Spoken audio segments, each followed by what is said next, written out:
Y acabamos de iniciar una serie titulada La dimensión espiritual de Dios o el mundo invisible de Dios.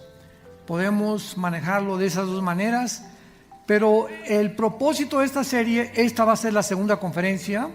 La primera la dimos en la conferencia anterior. Esta conferencia tiene como propósito buscar en la Biblia esos pasajes que durante mucho tiempo, precisamente por ser tan controversiales y tan misteriosos y muchas veces tan incomprensibles, comenzar a desenterrarlos y poder encontrar que a través de esto podemos realmente entender cómo puede cambiar radicalmente nuestra manera de pensar en Dios, por qué estamos en este mundo y cuál será nuestro destino final. Cuando nosotros comencemos a ampliar el espectro, la dimensión espiritual y la dimensión invisible, y comience el cristiano a entender que el mundo que nos rodea, claro que estamos en un mundo terrenal y tenemos que tener los pies en la tierra, pero cuando comenzamos a comprender más el mundo espiritual, cómo estamos rodeados de millones de ángeles, unos buenos, otros caídos, querubines, y todo lo que se está llevando ahorita en el espacio, porque los ángeles solamente están así las 24 horas espiándonos, ¿verdad? Hay actividad tremenda en el mundo invisible de Dios, y la Biblia nos los revela. Y cuando comenzamos a comprender el mundo espiritual o de los ángeles, cómo opera y qué características tienen estas entidades espirituales y la influencia que tienen sobre nosotros, comenzamos a abrirnos un mundo diferente de confianza en cómo piensa Dios. Hemos visto en la conferencia anterior, en 1 Reyes capítulo 22, que Dios se le describe con un ejército a la derecha y con uno a la izquierda, preguntándoles a los ángeles cómo podían ellos idear, Dios preguntándoles a los ángeles cómo podían ellos idear la muerte del rey Acab, cómo se podría llevar a cabo en el mundo. Dios había sentenciado, esta persona ya tiene que morir. Dios es el único que decide cuándo los seres humanos mueren, pero la forma de hacerlo, les pregunta a Dios, y viene un espíritu y le dice una cosa, viene otro espíritu y le dice otra cosa, y nos damos cuenta, nos enfrascamos en un mundo donde, oye, ¿qué Dios necesita pedir consejo? ¿Dios necesita pedir ayuda? ¿Acaso no lo puede hacer Él? Y contestamos con otra pregunta: ¿que acaso Dios también no puede mandar a los ángeles y evangelizar el mundo? ¿Nos necesita a nosotros, pobres criaturas vulnerables, tercas, rebeldes como somos? ¿Le place a Dios en su soberanía llamarnos, vayan y prediquen el evangelio, cuando Dios lo podía hacer? ¿No puede Dios acaso soplar y detener el viento? Y en Apocalipsis decir, y los 4 ángeles fueron para detener el viento, y Dios mandó a los ángeles para esto. Y vemos que Dios, tanto en el mundo invisible como en el mundo visible, usa a sus criaturas que Él ha creado para sus propósitos, porque Él así lo diseñó, así lo designó, y al mismo tiempo somos agentes morales. Tanto los ángeles en el cielo como nosotros somos criaturas responsables y morales de las decisiones que tomamos. Vamos a ver a continuación que no cabe duda que la Biblia tiene pasajes extraños, como ya lo vimos, especialmente en la dimensión espiritual. Vimos también, ¿verdad?, la serpiente en Génesis 3, que era o no era serpiente, por qué la Biblia le llama serpiente, porque dice que era más astuta que las criaturas que estaban en el huerto. Se tradujo los animales del campo. En el hebreo es Chai Nepesh, criaturas vivientes. Porque en Génesis 6 hay una mezcla de ángeles con humanos. ¿Se pueden los ángeles mezclar con humanos? ¿De dónde salieron los gigantes Nefilim de 4,5 metros, con 12 dedos en las manos y 12 dedos en los pies? ¿Pudo Eliseo en Segunda de Reyes ver el mundo espiritual, carrozas y ejércitos rodeando el mundo y tratando de impedir que abajo en la tierra lo mataran a él? Podemos meternos en todos estos pasajes y decir, ¿realmente lo creemos? ¿Está esto de verdad sucediendo? Una carroza de fuego baja y se lleva a Elías, el profeta. Una carroza de fuego. ¿Que los caballos vuelan? ¿O los ángeles tienen alas? Y cuando comenzamos a cuestionar todos estas cosas que están en la Biblia, es cuando comenzamos a buscar dentro de la misma Biblia las respuestas. Porque la Biblia no es de interpretación privada. Y cuando comenzamos a escudriñar las Escrituras, comenzamos a tener más luz y más luz y más luz, porque la luz viene gradualmente. Si tú vienes a la Biblia una vez a la semana y hoy el domingo ni la Biblia trajiste, ¿a qué virgen invocamos? Virgen de todos los santos. Ni el domingo traes la Biblia, porque ya te acostumbraste que hay un versículo de vez en cuando u otro por allá. No la tienes ahorita en tus rodillas tomando notas, buscándole. Amós, ¿dónde estará? Me voy al índice, página 995, y la abres y comienzas a manejar la espada del Espíritu y a saber dónde está todo, porque la usas. Y lo que no se usa, pues con el tiempo, ¿verdad?, se descompone. Tú dejas tu carro estacionado 6 meses, se va a acumular el aceite abajo y se va a endurecer y ya no va a arrancar tu carro. Todo lo que no se usa se descompone. Agarra un brazo y métetelo aquí y guárdatelo 6 meses. A los 6 meses no puedes estirar el brazo, se te entumieron los músculos.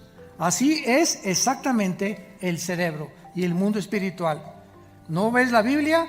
Entonces nomás te entra así de luz. Tienes 5 años en Cristo y así has dejado que entre la luz, porque nomás la lees una vez a la semana o a lo mejor 1 hora a la semana. Pero los que la leen más y la meditan y la estudian y traen su Biblia y son hombres de la palabra de Dios, entra la luz de una forma tremenda, te ilumina, te da seguridad, te da fuerza, comienza a tener respuesta a muchos problemas. Tu frustración que traes, tu amargura, la ansiedad, el estrés que está gobernando a los seres humanos comienza a salir de tu vida, porque en el amor no hay temor. El perfecto amor echa fuera el temor, echa fuera el estrés, echa fuera la ansiedad, y comienzas a vivir una vida en abundancia. He venido para que tengan vida y vida en abundancia. Entonces, qué triste que los cristianos no puedan vivir de esa manera en el mundo en que estamos viviendo. Muy bien, vamos pues a ver que no cabe duda que la mayor parte de la gente actualmente está fascinada con lo sobrenatural y lo sobrehumano, y lo podemos comprobar con la cantidad de películas que actualmente se están pasando de ciencia ficción y que en los últimos años se han estrenado. Los superhéroes, los Transformers, los X-Men, Harry Potter, los Vengadores, Batman, Superman, Rambo, invasiones de demonios, invasiones extraterrestres, la guerra de las galaxias. Y la pregunta es, ¿por qué? ¿Por qué han tenido éxito todas estas películas y todos estos videos que están transmitiendo? Simplemente podríamos contestar porque estas películas se salen del mundo ordinario. En otras palabras, nos ofrecen un mundo más emocionante que el mundo en que estamos viviendo. Nos transportan a otra dimensión, donde vemos que tienen poderes, etcétera, etcétera. Tienen algo, casi todas, ¿verdad?, entre el bien y entre el mal, pero magnificado a una escala cósmica que emociona. Y por otro lado, la gente es atraída siempre por el mundo sobrenatural. Por eso la gente va a una feria a que le lean la mano, el tarot, la bola de cristal, gobernantes que consultan a los chamanes, etcétera, etcétera, porque somos atraídos a otra dimensión que algo nos da testimonio que existe. Porque dice Eclesiastés, capítulo 3, versículo 11, Eclesiastés 3:11, que Dios puso dentro del alma humana el mundo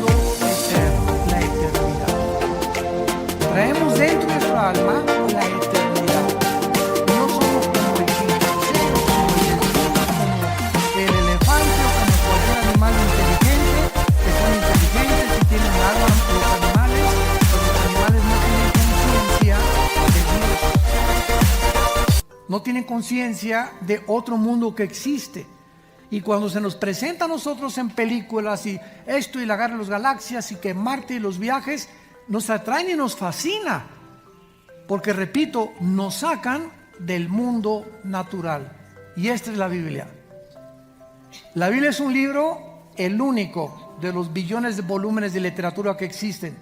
El único libro que nos saca del mundo natural, nos corre las cortinas y nos revela un mundo impresionante que se ha estudiado con mucho descuido, y que al conocer este mundo impresionante, de veras te vas a sentir un superhéroe. Te vas a sentir con una confianza en el Espíritu Santo y en Cristo, y vas a saber que mayor es el que está dentro de mí, mayor es el que está dentro de mí, que esa persona que se endemonió, que esa bruja que me maldijo, que cualquier persona que tenga poderes. Dentro de nosotros tenemos el poder del Espíritu Santo, que es mayor a cualquier otro espíritu que pueda haber en el mundo. Y cuando lo descubres, ¿qué te hace caminar? Como soldado, como guerrero. Ya no caminas con temor. ¿Y qué me va a pasar? ¿Por qué? Porque sabes que dentro de ti siempre estará Dios. Nunca te va a dejar, nunca te va a abandonar. Perderás el temor, y al echar fuera el temor de tu vida, tendrás paz para conocer la voluntad de Dios. Muy bien. Vamos a ver que existe dentro de la condición humana algo que siempre anhelamos que vaya más allá de nosotros, ¿verdad? Nuestra experiencia humana. Sin embargo, las mayores cosas que la gente se imagina no son reales. Yo le llamo marihuanadas.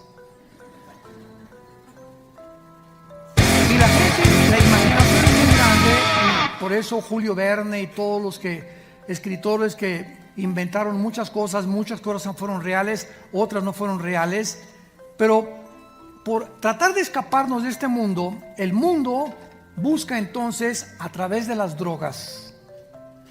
El LSD que los Beatles trajeron a América, que es la dietilamida de ácido lisérgico, la marihuana, ahora el éxtasis y otras sin número de anfetaminas que existen. Ingerir algo que nos saque de este mundo, que nos transporte a un mundo psicodélico que no existe más que en nuestra mente, porque no es real, y que estás bajo el influjo de demonios. Y cuando tú viajas al mundo invisible que nos rodea y no eres guiado por el único guía que te puede guiar, que es el Espíritu Santo, eres engañado. Entonces, hay espíritus que están tratando de que nosotros busquemos la manera, o como muchos faquires que se sientan, ¿verdad? Y llegan a concentrarse para no sentir dolor, o comienzan a concentrarse y dicen que tienen poderes de hipnotismo, de ver el futuro, etcétera, etcétera. Todo este mundo es lo que Dios prohíbe, porque el guía de la mente no es el Espíritu Santo.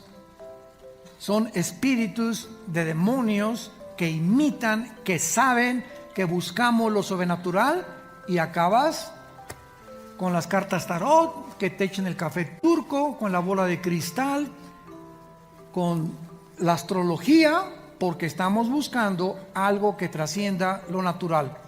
Vamos a comenzar a estudiar quiénes son los que la Biblia le llama dioses. Vamos a descubrir que hay cantidad de cosas en la Biblia y personas que Dios les llama dioses. Y cuando nosotros entendemos que en la Biblia la palabra Dios no significa nada, porque a Satanás se le llama Dios de este mundo en 2 Corintios capítulo 4.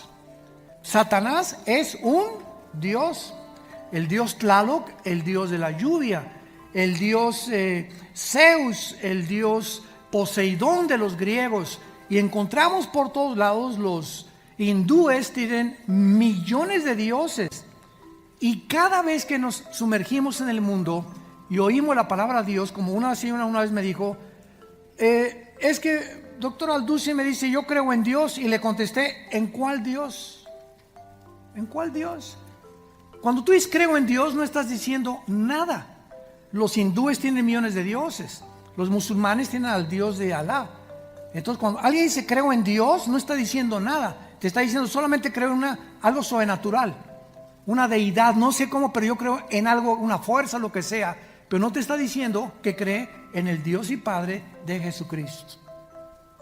Y el único Dios verdadero, el único Dios vivo y verdadero, se llama Yahweh, Jehová. Ese es el nombre del Dios verdadero y de su Hijo Jesucristo. Y cualquier otra manera de comunicarnos con los dioses que estamos el mundo tratando de comunicarse, se están comunicando con demonios, con ángeles caídos.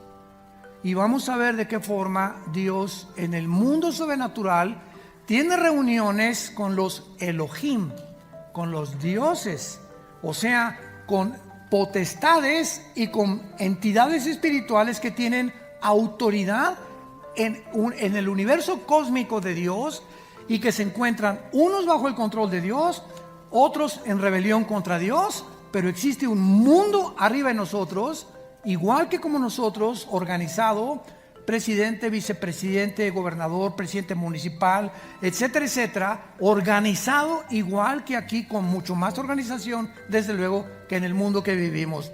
Vayamos al Salmo 89 para comenzar. Vamos a comenzar a quitar muchas incógnitas y a sorprendernos de las cosas que tal vez has leído tantas veces en la Biblia y no habíamos podido entender. Anteriormente hicimos la pregunta si los cristianos realmente creen lo que leen en la Biblia.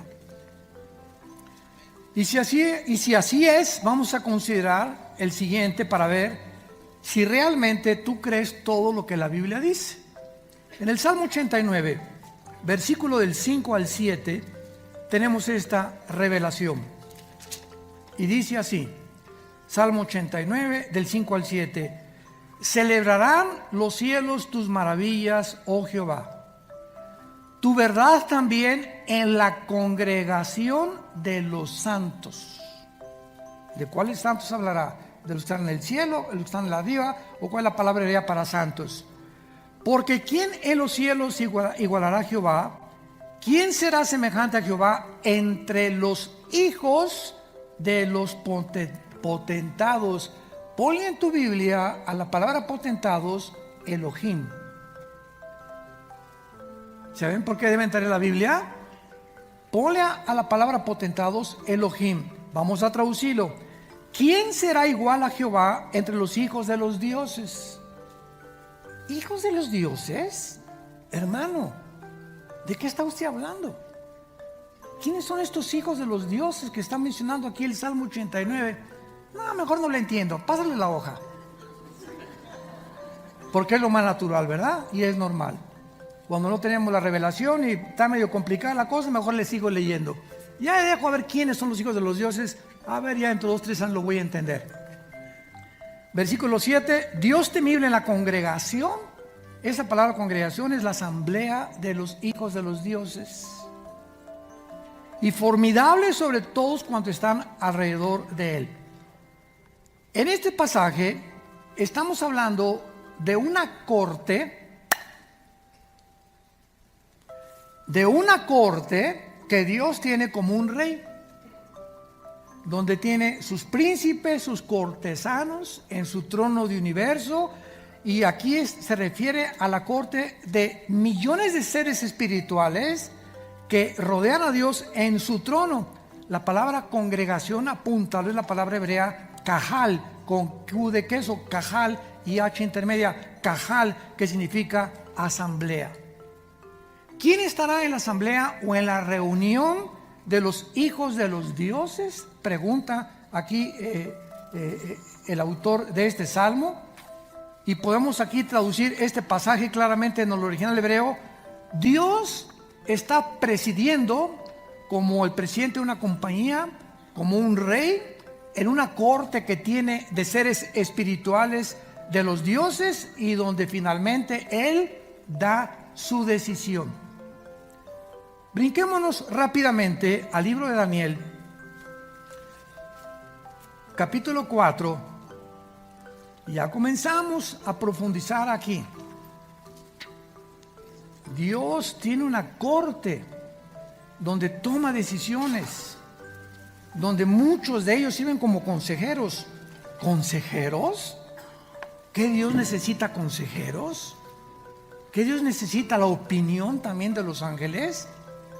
¿Dios necesita tu opinión, mi opinión, de seres vulnerables, rebeldes, débiles como somos los seres humanos? ¿Cómo es posible que pueda Dios llegar al grado de decirle a alguien: oye, Carlos, te pregunto, ¿te vas a casar con Chencha? Sí, ¿y qué? Bueno, no, yo nomás te estaba preguntando. ¿No me quieres preguntar si me has preguntado mi opinión? Si Chencha es para ti. Oye, Pancracio, ¿quieres comprar esa casa? ¿Sí? ¿Te interesa? Claro que me interesa, te conozco, de Dios. ¿No me has preguntado como mi hijo? Mi opinión sí me interesa. ¿Ya oraste por lo menos algunos días para saber que la decisión que tú estás tomando me interesa que me consultes para yo darte mi opinión? No, no necesito tu opinión. Bueno, Dios nos deja. Dios nos deja. Es que me casé con este sapo que tengo de esposo y a ver, ¿por qué Dios? Soy tu hija, ¿verdad? ¿Por qué no impediste que me casara con este hombre? Simplemente porque no me preguntaste y te casaste porque te emberrinchaste con ese hombre o con esa mujer.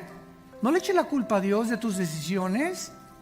Entonces tenemos que entender que tenemos que meternos a la familia de Dios, a nuestro Padre, que le interesa nuestra opinión, y que oremos y que le pidamos consejo para que Él nos pueda dirigir. En Daniel capítulo 7, Daniel 7, encontramos otra revelación tremenda. Dice, por ejemplo, Daniel 7, versículo 10. Un río de fuego procedía y salía de delante de él. Es lo que vio Daniel en el cielo. Millares de millares le servían y millones de millones asistían delante de él. El juez se sentó y los libros fueron abiertos. Lo mismo que nos dice el salmista en el 89 que vimos nosotros, que Dios se le describe en una corte como un rey con todos sus súbditos. Es la misma imagen, el mismo retrato que Daniel le da el Espíritu Santo. Dios lo veo en su trono con millones de entidades espirituales que le están sirviendo y le están asistiendo noche y día, igual que nosotros. No cabe duda que es sorprendente estos pasajes, como nos vamos a sorprender todavía más, porque ¿de qué dioses, de qué Elohim se está hablando la Biblia?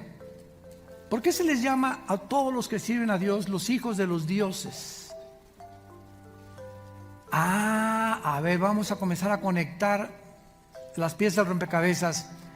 Desde el libro del Génesis, Satanás le dijo a Eva: Eva, serás como Dios, pero eso no dijo.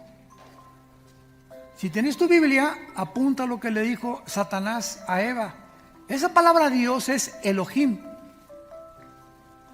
Entonces, Satanás le dijo a Eva: serán como los plural dioses. Si tú participas de ese árbol o de ese fruto, vas a ser como los dioses. ¿De cuáles dioses está hablando Satanás? Ya que seguimos estudiando la Biblia por todos lados, vamos a encontrar que a todas las criaturas espirituales que están en el cielo, todas ellas conocen ahora el bien y el mal.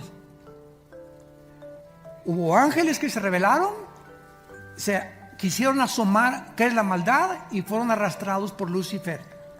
Los otros ángeles se quedaron con Dios, sirviendo a Dios, adorando a Dios, conociendo a Dios, y ellos conocieron también el bien y el mal. Vieron la cruz, iba a haber una guerra Apocalipsis 12, entre los ángeles de Dios y los ángeles de Satanás. Y es lo que Dios no quería que nosotros conociéramos. Entonces, cuando la Biblia retrata en Génesis 2 a Adán y Eva, síganme con cuidado, el último retrato de la primer pareja humana, son desnudos. Y estaban ambos desnudos y no se avergonzaban.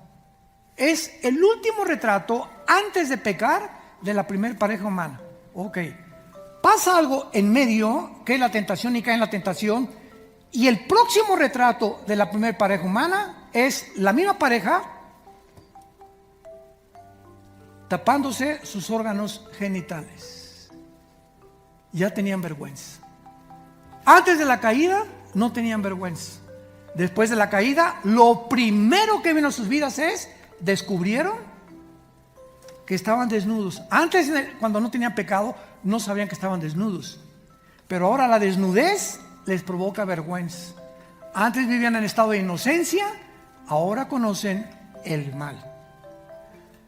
Agarra a un niño de 2 años y a una niña de 2 años y ponlos en una tina desnudos y no hay ningún problema. A esa edad, 1 o 2 años, no están conscientes los seres humanos de su desnudez. Mételo de 4 o de 5 años y ya inmediatamente un niño de 4 o una niña de 4 o 5 años se tapan. Pregunta, ¿quién les dijo que estaban desnudos? ¿Quién les enseñó que es vergüenza o que es vergonzoso nuestra desnudez? ¿De dónde vino este sentimiento que agobia al ser humano y que causa que la corrupción que ha habido por toda la historia ha sido precisamente a través de la sexualidad? Todos los más grandes crímenes, todo lo que hay ahorita, todo el degeneramiento, divorcios, transgénero, homosexualismo, lesbianismo, lo que tú me quieras mencionar, está relacionado con la sexualidad. No arruina a un hombre peor cosa que el adulterio. Arruina su vida, arruina su familia, su matrimonio, su negocio. A un hombre de Dios arruina su ministerio, etcétera, etcétera. No hay cosa que haga más daño en el ser humano que una sexualidad descarriada, sin freno, no controlada por el Espíritu Santo. ¿Y de dónde viene esto? Desde el huerto del Edén. Entonces, ¿qué le estaba diciendo Satanás a Adán y a Eva? Van a ser como dioses. Ahora, ¿qué dioses se refería a Satanás? Van a ser iguales a todas las entidades que existen en el cielo y que conocen ya el bien, el mal y la rebelión de un querubín llamado Lucifer.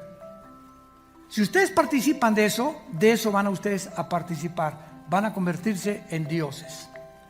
Ahora, vayamos a otro pasaje, Salmo 82. Y este está todavía mucho, mucho más claro, más explícito y más misterioso a primera vista. Veamos este pasaje para confirmarlo. Salmo 82, versículo 1. Lo leemos primero en el castellano y después le agregamos las palabras originales hebreas. Dios está en la reunión. ¿De quién? Dios está presidiendo una reunión de dioses.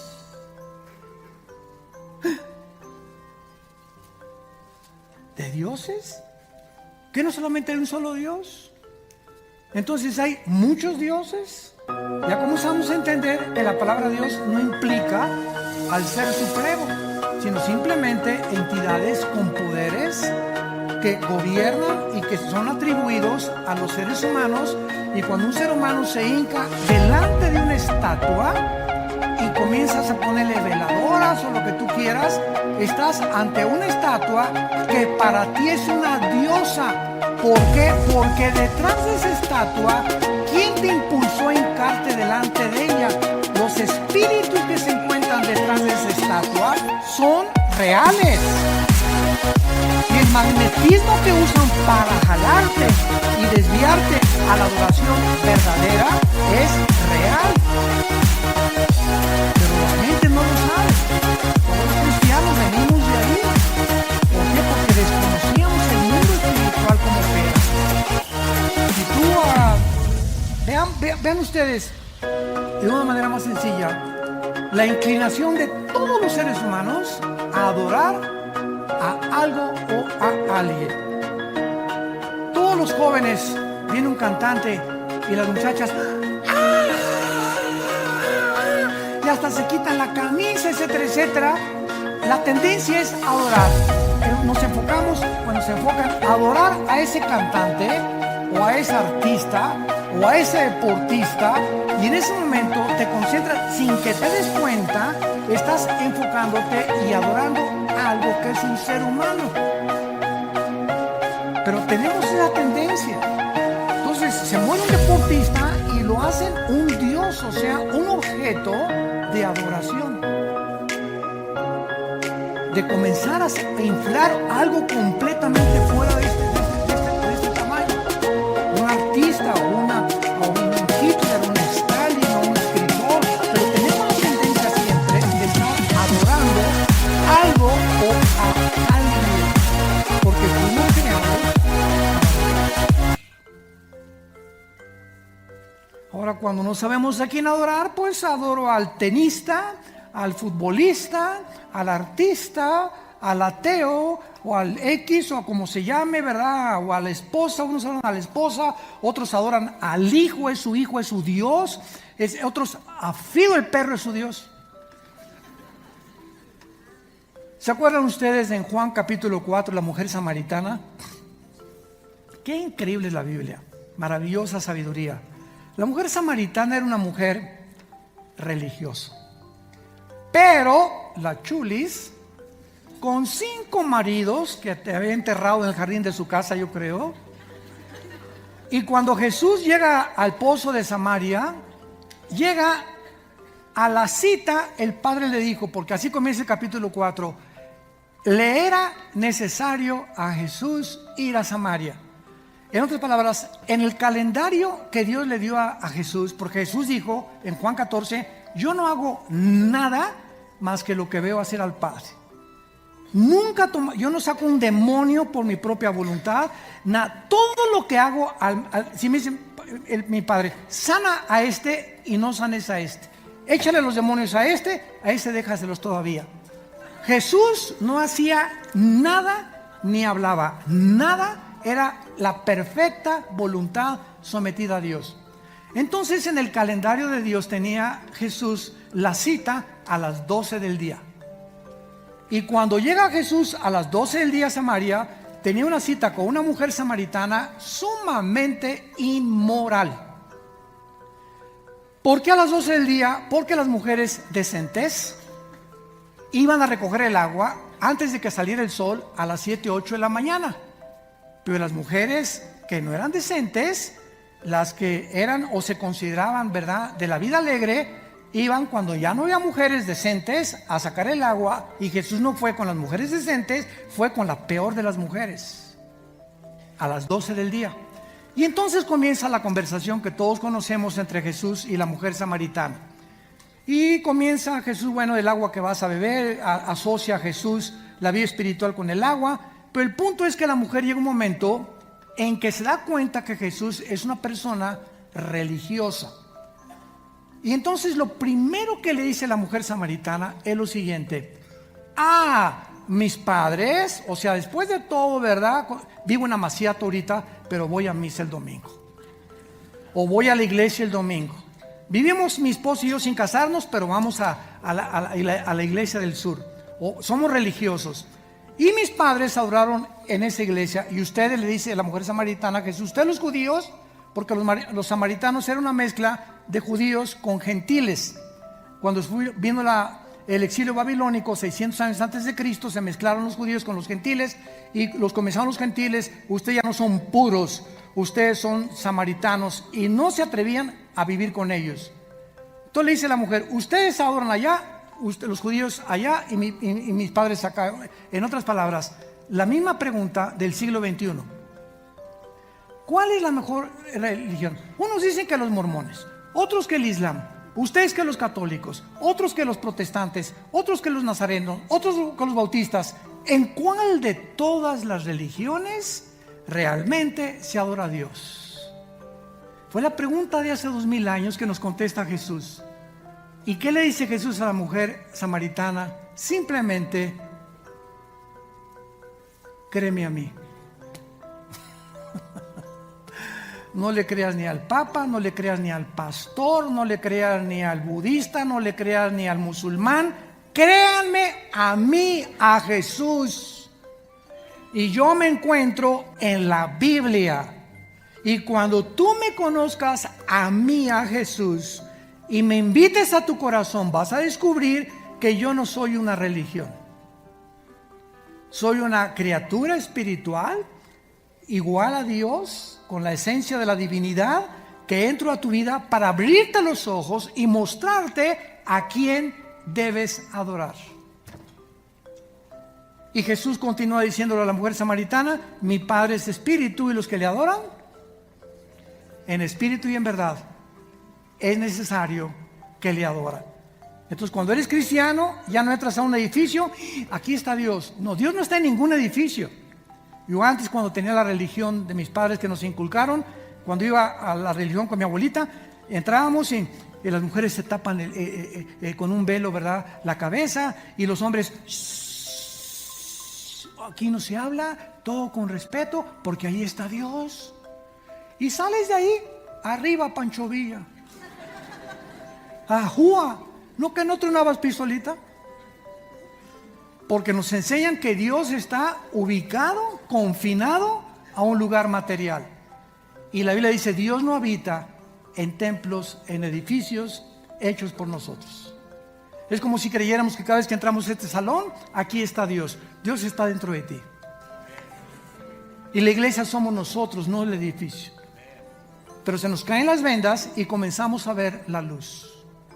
Comenzamos a ver el amanecer. Amanece, la noche pasa y está amaneciendo en cada persona que sigue a Jesús. Entonces regresamos al Salmo 82. Dios está en la reunión de los dioses. Sabemos perfectamente bien que todos los versículos de la Biblia deben comprenderse dentro del contexto en que están escritos. Ah, qué importante es esto, ¿verdad? Y la palabra Dios también es Elohim. A ver, Elohim está en la reunión de los Elohim. ¿Ya te confundiste? Ya comenzaron a salir chispas ahí por todos lados hasta por tus orejas, humo. Esta palabra Elohim, lo vamos a ver ahora y lo vamos a entender, se usa para muchas cosas en la Biblia, para que podamos entender lo que significa. En primer lugar, se usa para Dios al Padre. Sí, para Dios al Padre se usa la palabra Elohim en Génesis 1:1. En el principio, Dios hizo los cielos y la tierra. Apúntalo en tu Biblia, arriba de Dios, ahí es Elohim.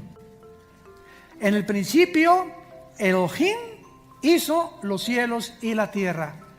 Bereshit bara Elohim ha-eretz ha-samayim, en el original hebreo. Entonces nos damos cuenta que se usa para Dios al Padre. Por eso aquí se usa en el Salmo 82, Elohim está en la reunión de los Elohim. Ahora bien, también se usa para demonios. Más enredo, ¿verdad? Esto es maravilloso porque todo nos va a desenredar el Espíritu Santo. Vayamos a Deuteronomio capítulo 32. Deuteronomio 32. ¿Ven por qué necesitan traer la Biblia? Deuteronomio 32, versículo 17. Está en el Antiguo Testamento para que te regreses a Apocalipsis. 32, 17. Sacrificaron a los demonios y no a dioses que no habían conocido, y no a Dios que no habían conocido, a nuevos dioses venidos de cerca que no habían temido nuestros padres. Esta palabra demonios es la palabra que dice la Biblia que sacrificaron a los demonios. Es la palabra, apúntalo, Shed, S de Samuel, H, E de Enrique, D de Daniel. Es la palabra hebrea Shed, que se traduce dioses o Elohim. Entonces, cuando los judíos estaban sacrificando, no al Dios verdadero, cualquier sacrificio que hagas que no es al Dios verdadero, lo estás haciendo a dioses, escondidos detrás de lo que tú estás ofreciendo. Cuando tú llegas en el Día de Muertos, fíjense, digo por ignorancia, ¿verdad? Y traes tu olla de mole para don Panchito, que se murió hace 3 años. Don Panchito, aquí está mi olla de mole y mis florecitas. El muertito no se va a comer ni el mole, ni tampoco las flores le van a gustar, porque no hay nadie ahí. Estamos trayendo a algo que nos imaginamos que representa cuando es algo completamente inadecuado, y esto se llama paganismo. Ahora, muchas personas son paganas y lo éramos nosotros, y hay todavía muchos cristianos que siguen siendo paganos, haciendo cosas que realmente no le corresponden a Dios. Pero cuando lo haces por ignorancia, Dios te perdona, porque no sabes, ya está la India María trayendo el molito y la señora Fifi trae las flores al muertito. Ni el muerto se va a llevar las flores, ni se va a comer el mole. Tanto los ricos como los pobres somos igual de ignorantes y hacemos cosas, ¿verdad? Yéndonos de rodillas, sangrándonos por todo, peregrinaciones. Todas estas cosas las hacemos porque algo nos impulsa a hacer algo para ser aceptados por los dioses. Mira mis rodillas, Señor, ¿vas a sanar así a mi niña? Mira lo que he sufrido. Mira, tengo cargando la cruz durante 10 kilómetros, Señor. Ve mi sufrimiento. Quiero hacer esto para que tengas misericordia de mí. Todo eso es ignorancia. Dios hizo el más grande sacrificio en la cruz. No nos pide ya Dios sacrificios, sino obediencia. Pero lo hacemos por ignorancia, porque no conocemos las sagradas escrituras. Muy bien. Ahora veamos también que este término hebreo, Elohim, ya vamos a profundizar y a rascarle más todavía, no se refiere a una gama o a un conjunto especial de habilidades que solo Dios el Padre tiene, porque la Biblia hace una distinción muy clara entre Dios el Padre y los demás dioses. Y cuando la Biblia dice Elohim estaba en el lugar de los dioses, es porque a Dios también se le asigna el nombre de Dios. Pero realmente, si tú dices creo en un Dios y no es el Dios de la Biblia, Jehová es otro Dios que no es el Dios verdadero. Por ejemplo, veamos nosotros las veces que la Biblia menciona Elohim o el Dios que es el Dios verdadero. Éxodo capítulo 7. Dichosos los que traen su pluma y su Biblia. Éxodo 7, versículo 1. Nota esto. Jehová dijo a Moisés: mira, yo te he constituido Elohim. Te he constituido Dios. Yo te he constituido Dios para Faraón. Y tu hermano Aarón será tu profeta. ¿Qué le está diciendo Dios a Moisés? No que sea un Dios como el Dios el Padre. Te he constituido con el poder o la representación que un Dios tiene para Faraón. Tú me estás representando al Elohim del cielo aquí abajo en la tierra. Salmo 29, versículo 1. En el Antiguo Testamento también. Salmo 29, versículo 1, dice así: tributad a Jehová, oh hijos de los Elohim. Tributad a Jehová, oh hijos de los Elohim, dad a Jehová la gloria y el poder. Salmo 95, versículo 3. Salmo 95, versículo 3, que asocia exactamente lo que estamos diciendo, porque Jehová es Elohim grande y Rey grande sobre todos los Elohim. Ven cómo el Espíritu Santo nos va llevando ya, y al mismo tiempo que se les llama a las entidades espirituales dioses, hay un Dios que es el verdadero Dios sobre aquellos que quieren tener las facultades y el poder de Él, delegado por Dios, el Dios verdadero, y que se les llama en la Biblia también dioses.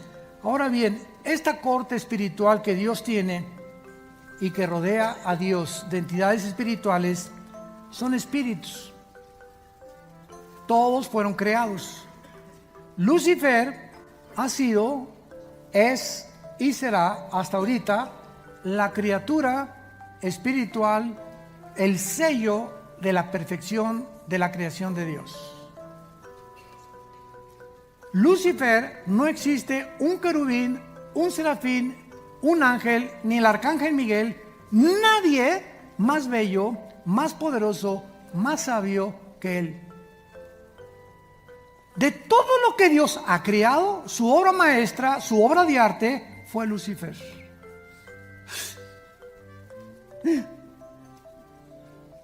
¿Y por qué lo hizo así? Dios levanta a una criatura y al mismo tiempo que hace a Lucifer lo más bello que él pudiera producir, como puede un pintor decir, esto es mi cuadro, mi obra de arte, esto es lo mejor, como es el Cristo de Salvador Dalí, o un retrato de Van Gogh, o una ópera de Giuseppe Verdi, o de Giacomo Puccini, o la Traviata, o el Rigoletto es mejor que la Traviata, o que Aida, y así como hay músicos, las sinfónicas y las composiciones de Beethoven, las sinfónicas de Beethoven, siempre hay entre los artistas, cantantes, compositores de ópera, de música, algo que resalta de todo lo que Dios los ha inspirado. Pues lo más bello que ha creado Dios en toda la historia del universo fue a Lucifer. Vamos después a ver que la palabra Lucifer en Isaías 14, versículo 12, se traduce Heilel en el hebreo. Heilel, H-Y-L-Y-L, Heilel, que significa el que brilla, o el que lleva la luz, o el portador de la luz.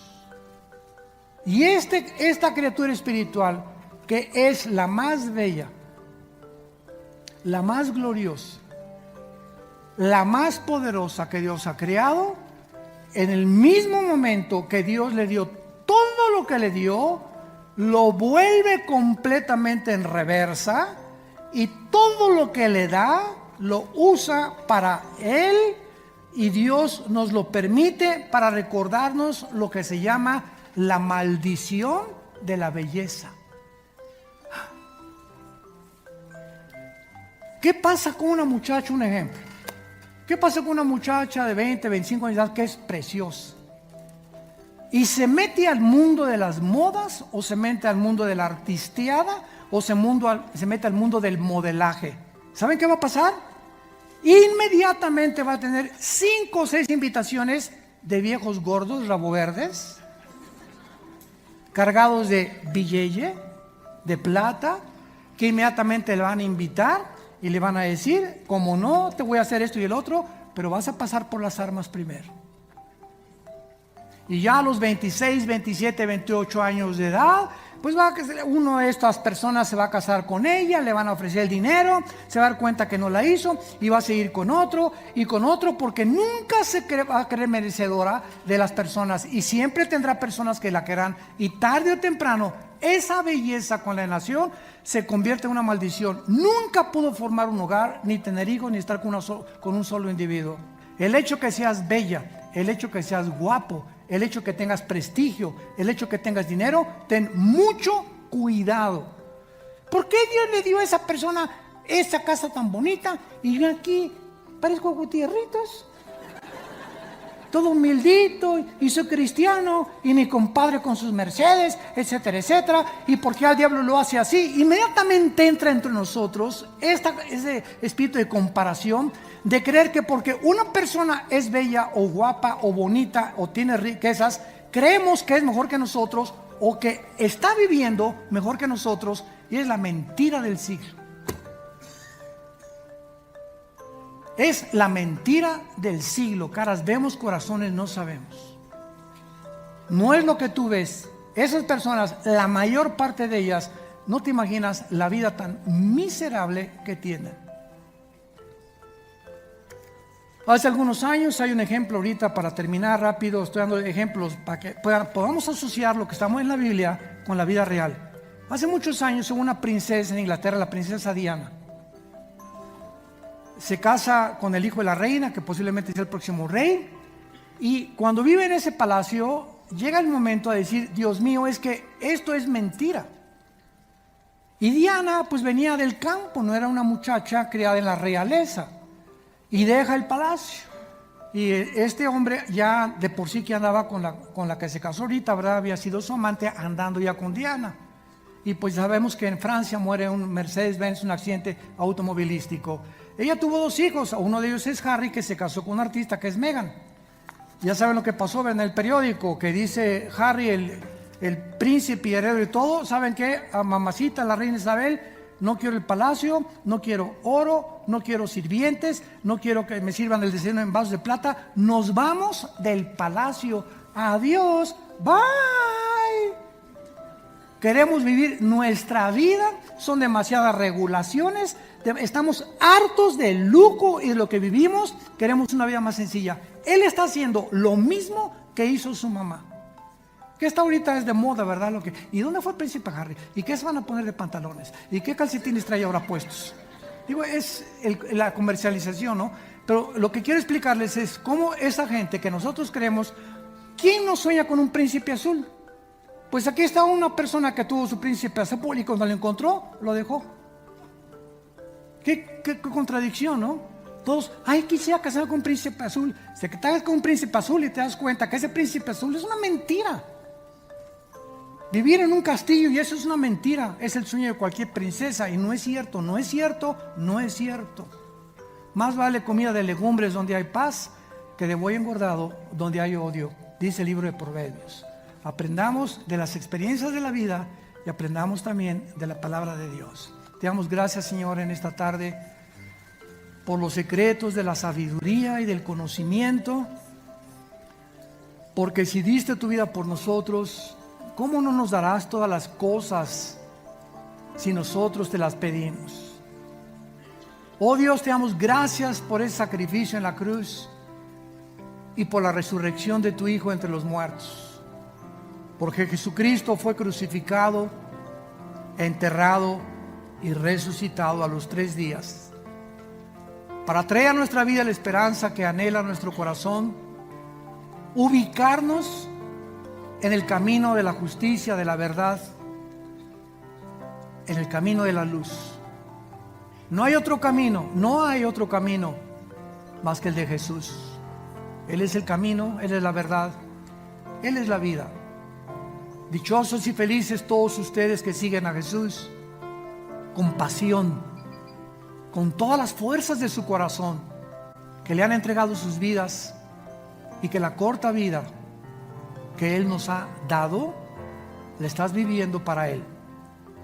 Porque vas a descubrir que nada de lo que el mundo nos ofrece, belleza, poder, dinero, influencia, placeres, vanidad de vanidades, todo está vacío, porque no es ahí donde está la razón de nuestra existencia.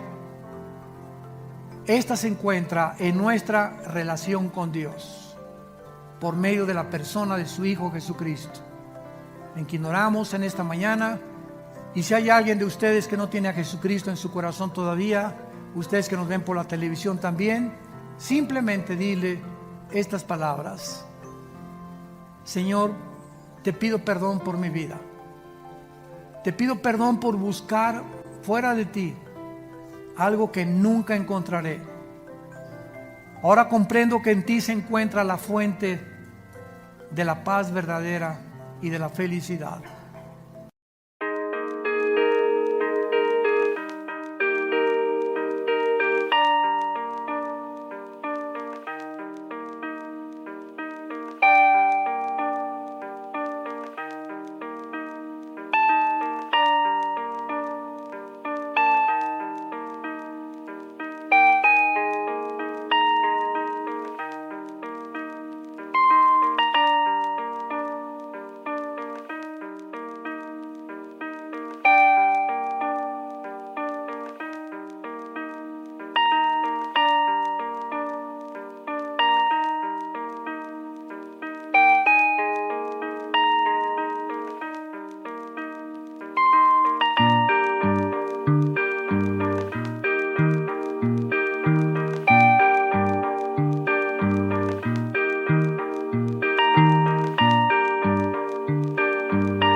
Creo que en la cruz pagaste con tu sangre por mis pecados y que a los 3 días resucitaste de los muertos. Te pido que entres a mi corazón ahora. Te recibo con todo mi corazón porque te necesito, Jesús. Ábreme mi mente, mi entendimiento para ver esa luz en la oscuridad que yo vivía y vivir para servirte en el Espíritu que tú me has dado y en tu nombre santo. Amén.